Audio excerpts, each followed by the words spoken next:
Zdaj pa predno pride na oder Janez Janša, še vedno glasujejo, pa predlagam, da skupaj sprejmemo naše zahteve. A smo za to? Se pravi, jaz bom prebral zahteve eno za drugo in vi, če se strinjajte, zaploskajte. Poslanke in poslanci, od vas zahtevamo, da izvolite vlado, ki bo odražala voljo ljudi.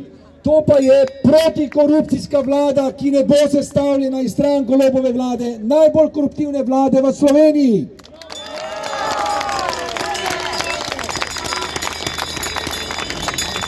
Druga naša zahteva.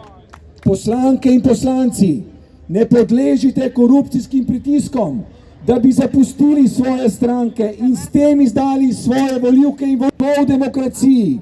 Lahko se odločite zamenjati stranko, ampak v tem primeru je vaša dolžnost, da tudi odstopite kot poslanci.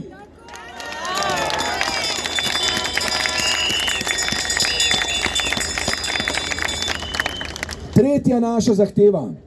Poslanke in poslanci, zavarujte državljanke in državljane z učinkovitimi ukrepi za zaščito pred korupcijskim nasiljem, kot se je pred dnevi zgodilo na trasi kanala C0, ko so varnostniki Zorana Jankovića skoraj ubili 2 lastnika zemljišč.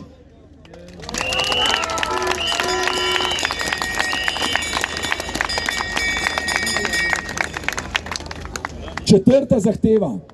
Poslanki in poslanci, sprejmite zakonodajo, po kateri se bo koruptivnim politikom, javnim uslužbencem in podjetnikom doživljenjsko prepovedalo opravljanje javnih funkcij, podjetnikom pa poslovanje z državo, občinami in javnimi podjetji.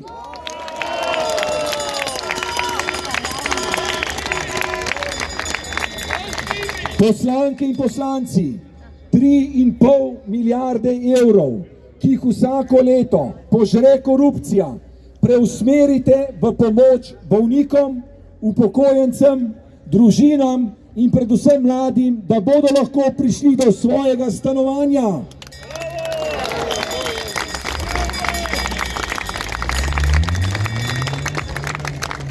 Ali je Janez Janša že tukaj? Ga še ni. Potem pa še eno muziko. Predlagam, da še eno muziko poslušali smo se danes, sicer čudovitih stvari, že kar nekaj, vabim vas, da ostanete, da res pozdravimo tukaj tudi Janeza Janšo.